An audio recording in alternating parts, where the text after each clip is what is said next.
بسم اللہ الرحمن الرحیم۔ رکانہ بن عبدالعزیز نامی ایک خوبصورت، بہادر اور ذہین مرد تھا۔ یہ عرب کا نامی گرامی پہلوان تھا۔ بہت سارے پہلوان آئے جنہیں اس نے ایک ہی داؤ میں چیخ کر اٹھنے کے قابل نہ چھوڑا۔ وہ وحشی انسان تھا، صرف لڑنا مارنا جانتا تھا۔ ایک دفعہ مسلمانوں کو تنگ کرنے والے 3-4 آدمیوں نے ایک دن رکانہ پہلوان کو خوب کھلایا پلایا اور اسے کہا کہ محمد صلی اللہ علیہ وسلم کسی کے ہاتھ نہیں آتا، نہ اپنی تبلیغ سے باز آتا ہے اور نہ ہی کسی سے ڈرتا ہے، اور لوگ اس کی باتوں کے جادو میں آتے چلے جا رہے ہیں۔ کیا تم اسے سیدھا نہیں کر سکتے؟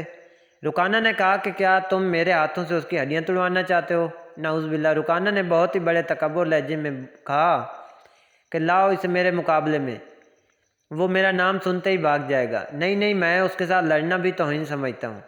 اس نے اکسانے والے آدمیوں کی کوئی بات نہ مانی۔ وہ کسی پہلوان کو اپنے برابر سمجھتا ہی نہیں تھا۔ مسلمانوں کے دشمن خاموش ہو گئے، لیکن سوچتے رہے کہ محمد کو رکانہ کے ہاتھوں گرا کر آپ کا تماشا بنایا جائے۔ نعوذ باللہ۔ مکے کے یہودی خاص طور پر رسول کریم صلی اللہ علیہ وسلم کے دشمن تھے، لیکن وہ کھل کر میدان میں نہیں آتے تھے۔ وہ خوش تھے کہ اہل قریش آپس میں ایک دوسرے کے دشمن ہو گئے ہیں۔ انہیں پتہ چل گیا کہ قریش کے کچھ آدمیوں نے رکانہ پہلوان کو اکسایا کہ وہ رسول کریم صلی اللہ علیہ وسلم کو کشتی کے لیے للکارے، لیکن وہ نہیں مان رہا۔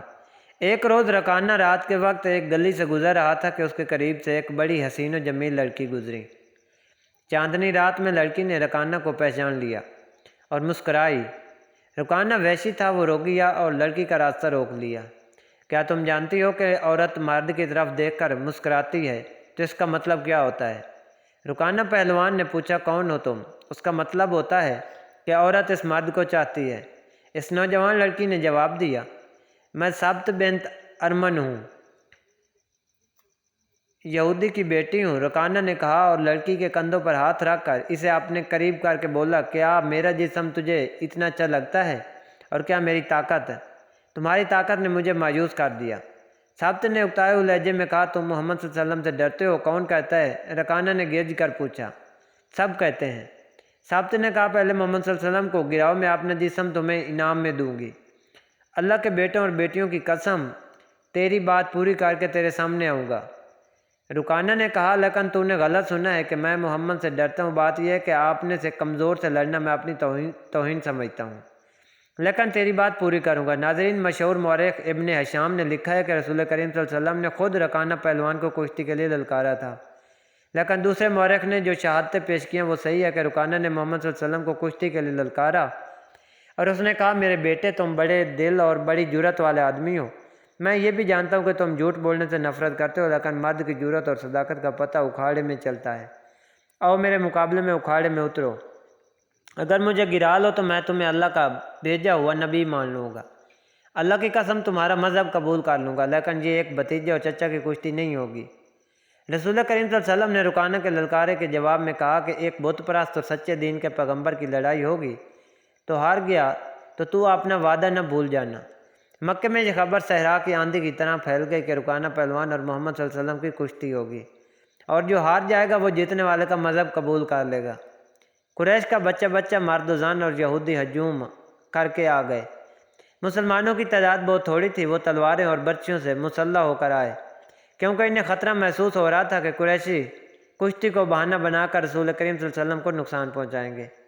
عرب کا سب سے زیادہ طاقتور اور وحشی پہلوان رکانہ بن عبدالعزیز رسول کریم صلی اللہ علیہ وسلم کے مقابلے پر اترا۔ اس نے حضور اکرم صلی اللہ علیہ وسلم پر طنزیہ نظر ڈالی اور آپ صلی اللہ علیہ وسلم پر تھپکی کسی۔ آپ صلی اللہ علیہ وسلم مکمل خاموشی اور اطمینان سے رکانہ کی آنکھوں میں آنکھیں ڈال کر دیکھتے رہے کہ وہ بے خبری میں کوئی داؤ نہ کھیل جائے۔ رکانہ آپ کے ارد گرد یوں گھوما جیسے شیر اپنے شکار کے گرد گھومتا ہے۔ ہجوم رسول کریم صلی اللہ علیہ وسلم کا مذاق اڑا رہا تھا۔ مسلمان خاموش تھے، وہ دل ہی دل میں اللہ کو یاد کر رہے تھے۔ انہوں نے اپنی تلواروں کے دستوں پر ہاتھ رکھے ہوئے تھے۔ پھر نہ جانے کیا ہوا کہ رسول کریم صلی اللہ علیہ وسلم نے کیا داؤ کھیلا۔ مورخ لکھتا ہے کہ آپ نے رکانہ کو اٹھا کر زمین پر دے مارا۔ رکانہ زخمی شیر کی طرح اٹھا اور آپ صلی اللہ علیہ وسلم پر حملہ آور ہوا۔ آپ نے پھر وہی داؤ کھیلا اور اسے پھینک دیا۔ وہ اٹھا تو آپ نے اسے تیسری بار پھر پٹخ دیا۔